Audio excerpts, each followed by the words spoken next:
going on, everyone? I just got back from the theater from watching Terrifier 3, pretty much the most anticipated horror film of 2024. And right off the bat, I gotta say, wow. Uh, yeah, I am really surprised on how much I liked this film. Uh, I will be revealing spoilers, so if you have not seen Terrifier 3, please do not watch this film. I don't want to ruin it for anybody. But there's just things that I feel like I couldn't do a non-spoiler video because there's questions that I have. There's so much little details to go into that I just feel like I couldn't do a spoiler free. So if you haven't seen the film, please don't watch this video. But if you have seen it, stick with me and leave your comments on what you thought about the movie. If there's questions you got about the movie, what you liked, what you didn't like about it. But getting back to that, yeah, I got to definitely say, out of all three of the films, this one by far is my personal favorite. Uh, I've never reviewed all the films, and to be honest with you, I do plan on doing that. But I will go ahead and say it that the first Terrifier is an okay film to me. I don't really see what the big deal was about it. Uh, I mean, I've watched it a couple times, but it wasn't that big of a blockbuster in my opinion. And then when part two come out, I did enjoy part two a lot better, but I feel like that film is just a little bit too long. There's scenes that drag out that I didn't really necessarily care for, and it left me with a lot of unanswered questions.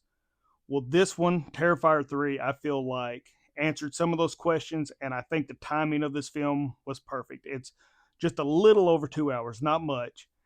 And I feel like they used every second they could to make it entertaining, to keep your attention in the film. And I've got to say, the only trailer that I've seen before I went and watched this film was the teaser trailer. So I didn't know who was starring in it or if there was any guest appearances and stuff. And I had bought my tickets to go see the film, and this is the first Terrifier film that I've seen in theaters. But uh, right after I bought the ticket, I remember seeing a video ad on YouTube, and it was like audience's reaction to Terrifier 3, and it was showing people shocked, and you could hear like bones breaking and stuff like that in the background. And as soon as I saw that, I was like, man, please don't let this be overhyped. Uh, we have a tendency of overhyping movies. I've done it myself where I've watched the movie and I'm like, holy cow, that was so awesome. Then I go tell everybody, you've got to watch it, you got to see it. It's great. And then they'll come back and be like, it was all right, man. It wasn't nothing special. But anyway, so going into the film, I was like really open minded about, all right, you saw the teaser trailer, you don't know exactly where it's leading, you just know Art is back. And the first thing off the bat, I got to say that the opening scene to this movie really kicked it off as far as, okay, this is where we're going. And to not go into so much detail, because I'm not going to go scene by scene, but the opening to this film is just what you saw in the teaser trailer, where the little girl hears somebody on the roof and she thinks it's Santa Claus. And not only is it her, she's got a little brother, or an older brother, I'm sorry, and her parents are at home. And she tells her mom, I hear something on the roof, I think it's Santa. And her mom tries to play it off and tells her, no, it's just probably Santa's elf coming before it's actually Christmas. I think it's Christmas Eve maybe. And she says he comes to inspect the house to make sure that he can fit down the chimney and all this stuff. And the little girl says, well, Mom, can we leave cookies and milk out for the elves? And she's like, yeah, but you got to go right back to bed. So she leaves out the cookies and milk. She goes back to bed where her husband's asleep. And later on, you hear footsteps again. So the little girl goes downstairs and she can see the back of Santa Claus's outfit with his art. And she runs up and tells her brother looks to be about 8 or 9. She's like, Santa Claus is here, Santa Claus is here. She's all excited. And he's like, go away. He don't care. Well, she goes downstairs to watch what Art is doing, which she thinks is Santa Claus, and he goes over to the Christmas tree and he pulls out this big axe.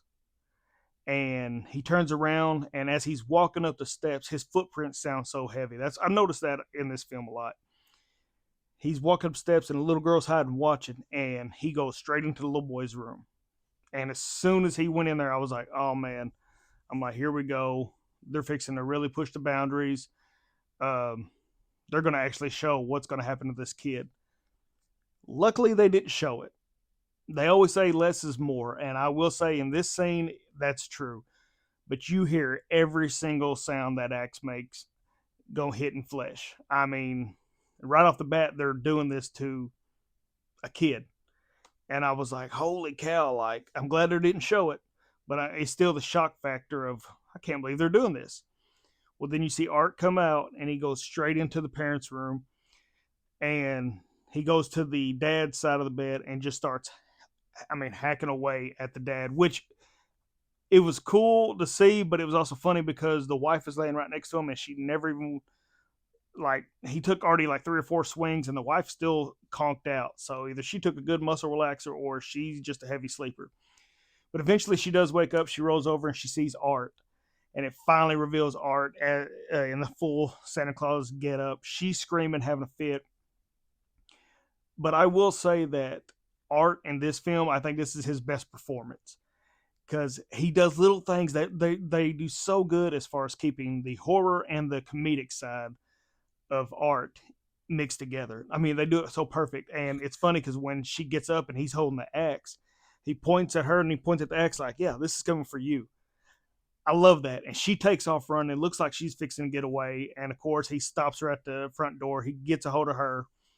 And so now he's killed this whole family except for the little girl. And it cuts to Art. I guess he's in the kitchen, and he's sitting there eating the cookies, and he's dipping them in milk where you can see blood splatter in the milk. And he's sitting there eating it, and then it cuts to him washing the dish, which I think is hilarious. Even the theater I was at was chuckling about it. And right before he's fixing to leave, he sets the axe down. Like I said, he washes the dish, and then all of a sudden he hears something. He looks over, and he opens this cabinet, and there's the little girl. And he bends down, looks at her, and does a little wave, and then it just focuses on the axe. And then it cuts to the Terrifier 3. So you pretty much knows what happened, but they didn't show it. But overall, I'm going to say that if you're a fan of the first two, I think you'll really dig this one. The practical effects in this movie is great. I've always said it. I like practical effects better than CGI. There's a couple of cameos in the film that I think is pretty cool. Tom Savini shows up for just a few seconds. Daniel Roebuck plays Santa Claus in the movie, a Santa Claus. I can't think of the Howard's name. It's not Ron Howard. It's his other buddy, the Ice Cream Man. His brother, the Ice Cream Man. He's in it. Chris Jericho's back in it, which we've seen him from the second one. I'm trying to think if there was. Oh, and I also thought it was pretty cool, and I don't remember if it showed him in the second one or not. Jason Patric, who is famous for The Lost Boys, he is Jonathan and Sienna's father. So I can't remember if he was in the second one or not, to be honest with you, but I just think it's cool that they got him to be in it as well. And he's in it a few scenes, but I really like where it picked up, where it's 5 years later, and it shows what Sienna's been dealing with after the events of part 2, where she's been in almost like a psychiatric ward. I guess if that's what you want to call it. She's trying to deal with the trauma that it caused, and then her brother Jonathan, which I never was a big fan of in part 2. I didn't think his acting was that great. I kind of thought he brought part 2 down, but in this one, he's in college and he's trying to just live his life. Like, they're both handling it totally different, and I like that. I like the fact that Jonathan is trying to get his life moving forward and not dwelling in the past. But Sienna knows that it's not over, and she's still having issues to where, like, she's seeing visions of Art. She's seeing, like, her dead friends from the other film, and she's, it just shows the struggles that she's having, the mental struggles. But her little cousin in this movie, Gabby, I think she's a little good actress. I mean, really good. Her dynamic with Sienna and Gabby, the every scene they had together worked very well. But one thing that really shocked me about this film is they show Victoria a whole lot. I know we've seen snippets of her in the first and second one, but this one really dwells on the supernatural power, and that's one thing that kind of uh, left me in like, what does that mean? Like in the second one I watched, I was like, what is Art? Is he supernatural? I thought he was just a guy. Well, apparently, and I don't know how true this is, but apparently in the first Terrifier, Art is just a normal guy until the end when he uh, shoots himself. And then at the end, of course, when you see the lights flickering at the morgue and he comes back, apparently that's where the whole body possession and that's where the demons started coming in. And apparently, Victoria is a demon. This film deals with a lot of like references as far as demon and angels. And um, so pretty much we learned that Victoria is a demon that is seeking a new vessel, and she's wanting Sienna's soul, pretty much, or her body. And like her goal is to break Sienna down, get rid of everybody she loves, and along the way, she's just destroying her and Art is destroying everybody. But I did like the fact that we seen more of Victoria because that is a creepy character. But having said that about the angels and demons, uh, the only thing I will say personally that I didn't care for was when a horror movie throws in not just Christianity but any religion. I don't really like that kind of stuff. Uh, there's a part where Victoria is sitting down and she's like making a costume for herself, but then she's got a crown of thorns. I don't really care for stuff like that. Uh, Art ends up killing a man and hanging him up, cuts his head off, and he's got him like in the crucifix pose. Stuff like that I could live without. And it's not just because I'm a Christian, but I just don't like to see a lot of religious stuff in horror movies anyway because it's such a sensitive topic. Moving forward, one of the big things that got me in this film is they actually killed off Jonathan. And of course, it's at the end of the film, but they didn't show it. And I know you don't have to see everything, like I said earlier, less is more, but he was one of the main characters in the second one. He didn't really play a whole lot in this one. I don't know if maybe it was scheduling conflicts, if he was doing something else, but I really figured that they would show, if they're going to take one of the main characters out, I figured they would show it because that's pretty much what the Terrifier franchise is all about, is showing every death scene they can. Uh, but then again, they could be playing with us and it really not be his skull as decapitated head, whatever you want to say. But I don't know. Like I said, that was kind of one of those, man, you had the opportunity to really show a shocking scene, but maybe they wanted to save that for a shock factor because it is toward the end of the film. I think my favorite scene of the entire movie was Daniel Roebuck is dressed as Santa Claus in a bar with his buddy and the bartender. And Art sees him through the window and just starts flipping out that he sees like Santa Claus in there.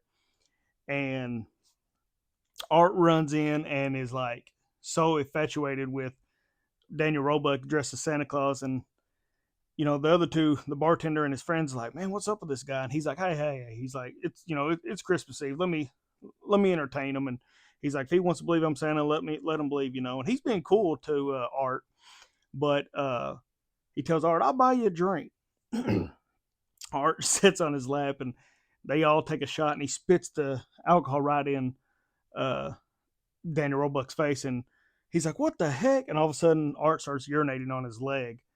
And let's just say all hell breaks loose in this scene. But Art has some unique weapons. And he's got this, I believe it was a liquid nitrogen or something like that. And he puts it, he makes it look like it's almost like a fire extinguisher. I thought it was going to be a flamethrower, to be honest with you. But earlier in the film, he sprays a rat and freezes it and smashes it against the table and kills it. Well, I knew that was going to come into play somewhere, of course, but after Art takes out Daniel Roebuck's friend and the bartender, it cuts to he's got Daniel Roebuck tied to a chair, and Daniel Roebuck's like, look, I'm not the real Santa. I've got uh, a wife, I've got beautiful kids, I've got 6 grandchildren. He's begging for his life pretty much. Well, Art takes this liquid nitrogen and just starts spraying Daniel Roebuck's legs, and it's freezing it. He takes his hammer, man, and just starts smashing Daniel Roebuck's legs. It looks disgusting. It looks so real. And then he pulls the fire extinguisher up to Daniel's face. I say fire extinguisher, that's what it looks like. And just starts spraying him in the face. And you can hear him whining and crying, but he can't move. And all of a sudden, he just starts smacking the left side of his face. You can see his eyes still moving while it's frozen. And he takes Daniel's beard and just rips it off and holds it up to himself. And thus, that's what gave Art the full get up now as a Santa Claus. And I really like that look. I like horror movies that are based around like the Christmas time, like Silent Night, Deadly Night, and stuff like that. Yeah, a lot of them's cheesy, but most horror films are. But I really like the setting of this film. And like I said, I feel like the actress that plays Sienna, I think she does a phenomenal job. And in my personal opinion, I think she is one of the best final girls. And she really kicks some major butt in this film. Like, she knows what her character is all about. They even bring up back the sword that she used in the second one, that, the sword cannot hurt her. And I think it's cool that it shows her as a little girl and she's talking to her dad. And her dad, of course, he makes all these comic book heroes and they're all men. And she says something about making a female one. Well, he draws her out uh, what her costume looked like on the second one. And she's looking at it and he goes, I'm going to let you name her and all this stuff. And uh, that's another question that I have is when he says, here, honey, this is yours. And she takes the picture from him. Like, it's almost like he's transferring something to her. Like it's shocking her. He's seeing stuff or she's seeing stuff. I never quite really understood that part. So if you guys and gals know what happened in that scene, please let me know. But she's like, Daddy, please let go. And it's almost like he's transferring his powers to her. So like I said, I don't really know. I didn't really get that scene. So maybe that's going to be answered in Terrifier 4, which we are getting a Terrifier 4. The director's already confirmed that. But that was something I didn't really understand what was going on. And like, how is her dad connected to all this? And the whole sword thing, it still leaves me baffled about, like, why is she the chosen one? What's really going on with that? I will say though, the finale of the movie, with the battle between Art and Sienna is brutal. I think from what I heard, she does her own stunts and it really pays off. Like, they have a really good fight scene. And the fight scene isn't just a little 3-minute scene either. It's a knockdown drag out, kind of just like the second one was. But overall, I will say this about it. I really was expecting going this and being totally disgusted, being like, man, this is way out there, too much, because that's what I've heard a lot of people's reviews. Honestly, I don't think it's any worse than the first two. I know the second one, like, it's like the first one had the scene where the girl's upside down and he takes the saw and starts cutting her. That was like the major one of the first one. The second one is, of course, the bedroom scene where he just keeps torturing this girl and it just keeps going on and on. Well, this one has a really good scene, and it's the shower scene. And it's the first time we ever see Art using a chainsaw. And we've seen Art use guns and, like I said, the liquid nitrogen and hammers and knives, but to see him with a chainsaw is a whole new level. And there's a shower scene where a couple's in there making love, and man, he just comes through, starts cutting while they're still in the shower. They're screaming, and he is cutting this guy up, and it's the one of the most brutal scenes that made me actually go, oh, like that. And it's the simple fact that the guy tries to run and he has cut his leg. Art cut his leg with a chainsaw, and all of a sudden you just see his legs snap sideways. And the girl that he was having sex with, which is his girlfriend, she's a podcaster, and she wanted to know all about art. Like she was like, I wonder what it'd be like to be right up beside him and stuff. And here comes some of that funny moments with Art. He gets down right in front of her face, and he's already been cutting her up. And I mean, she's putting her hands up, and it ain't helping at all. And he gets down right in front of her, and he's got these Christmas tree glasses on, and he takes them off and just smiles at her real big, and then puts them on her. And as her boyfriend is crawling away, so he's already been cut on his leg real bad. He's lost some fingers. He's just all cut up. Art goes over there and grabs his ankle to pull him back. Well, when he pulls him back, his leg comes apart, and I was just like, "Ooh!" Like you could feel it almost. But if that ain't worse, he takes that chainsaw and sticks it right between his legs and just starts going up, and it shows every bit of it. So I would say that was the big kill scene of part three, but that wasn't my favorite. There is a scene in there where he actually peels a guy's skin off of his head, like rips it down, and it shows the muscle tissue and everything. And it's such a quick shot, but it looks so real. So once again, like I said, practical effects are always better than CGI, in my personal opinion. But like I said, the big cliffhanger of the movie is once Sienna has the sword again, she cuts the head off of Victoria, and it's like her blood is acid and it's eating through the floor. After this big gruesome fight scene that Sienna has with Art the Clown, she's got him pinned up against the wall, and it looks like it's actually killing him because when she cut the head off of Victoria, that one eye that she had, it just like dimmed, like she was dead. While she's sticking Art against the wall, his eyes are rolled back and they're almost turning all white. Well, while Victoria's body is melting, like the blood is melting the ground, her cousin Gabby, Sienna's cousin Gabby, is sitting over there. All of a sudden, the floor falls in and she falls through the floor, and she's got a choice now to kill Art or to and let her niece, not her niece, I'm sorry, her cousin die, or save her and then take care of Art. So that was another thing that I really hasn't uh, figured out yet. And like I said, if you guys and gals know, please let me know. But she's trying to save Gabby. I don't know if that's like a portal to hell or if it's a portal to Terrifier. I don't know how they're going to explain it, but she's not able to save Gabby. And when she turns around to finish Art's out the window.